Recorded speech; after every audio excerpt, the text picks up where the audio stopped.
Honorable President Akbaroli, Mr. Paskoy, President of the Regional Council, honorable members of the Regional Council, greetings to all.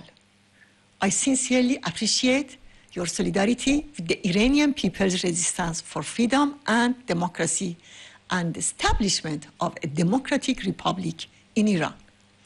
Today, Iran and the entire Middle East are at a decisive and unprecedented moment.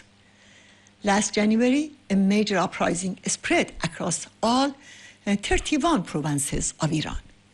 The ruling mullahs responded to that uprising with the killing of thousands of young people, including teenagers.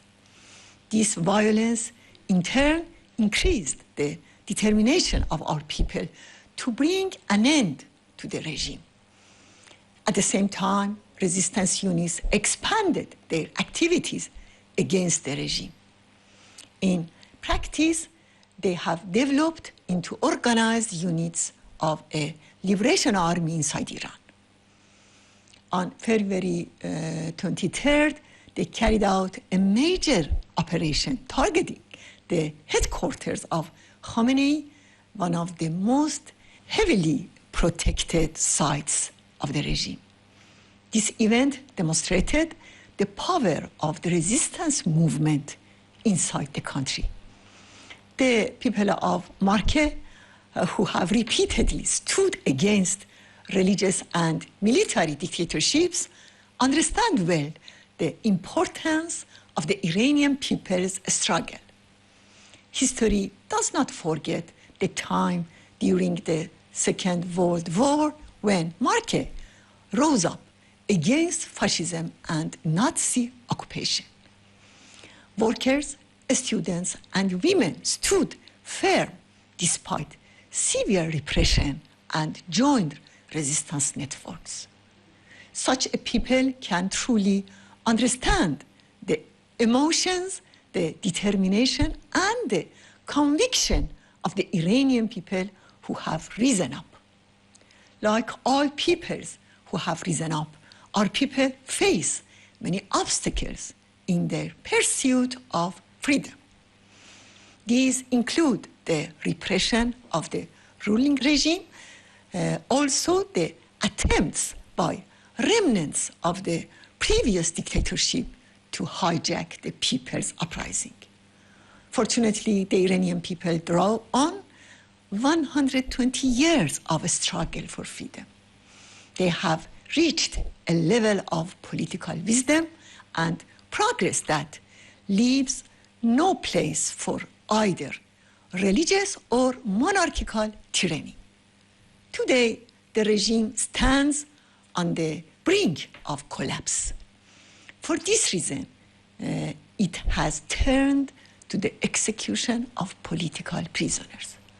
From March 18 to April 6, 13 political prisoners have been executed.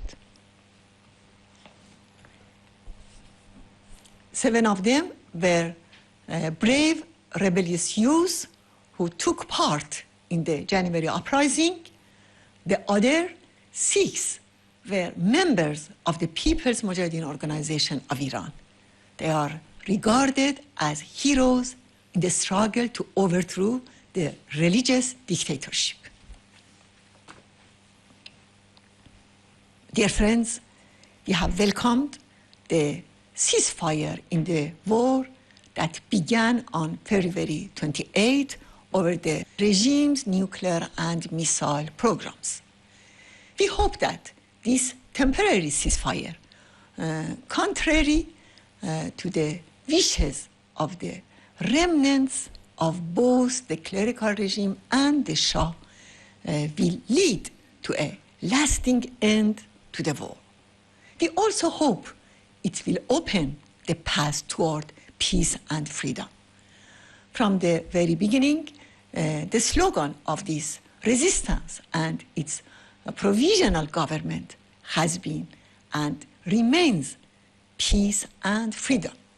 We also emphasize that the abolition of executions in Iran as a demand of all Iranian people must be included in any international agreement. In recent days, the son of Khamenei claimed that 17 million people are devoted supporters of the regime ready to give their lives. In response, I stated that if this claim is true, he should accept free elections for a constituent assembly or for the presidency. Such elections should be held under United Nations supervision and based on the principle of popular sovereignty, not clerical rule. However, the ruling theocracy does not have the courage to accept this. It sees peace and freedom as a threat to its own survival. For many years, we have said that neither the appeasement policy of Western governments nor foreign military intervention can resolve the issue of Iran. The solution lies in regime change carried out by the people through resistance and organized uprising. In the face of this regime, the National Council of Resistance of Iran offers a credible alternative that enjoys sufficient social support. The NCRI is a coalition of democratic forces and personalities who seek to overthrow the ruling clerical regime.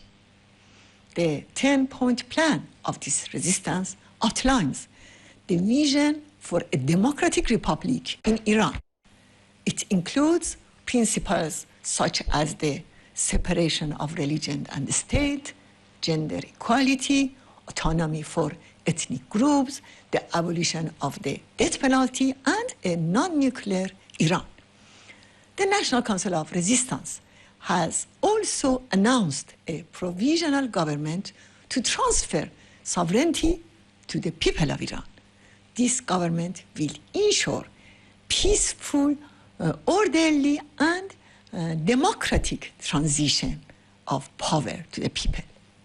We call on the international community to recognize the provisional government. Your long experience has shown that the standing of Márkه and Ankona is not only due to their history, it also comes from their resistance to dictatorship and their struggle for freedom. Márkه and Ankona have demonstrated that no system built on fear can endure. For more than 60 years, our resistance has remained steadfast in defending these same values.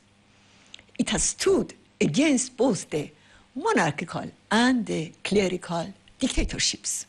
Today, it represents hope for the future.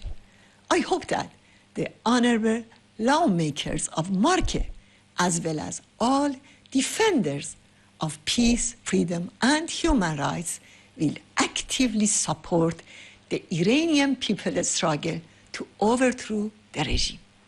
I also urge you to encourage the Italian government to close the regime's diplomatic missions and pressure the regime to stop the execution of political prisoners and protesting youth. Thank you all.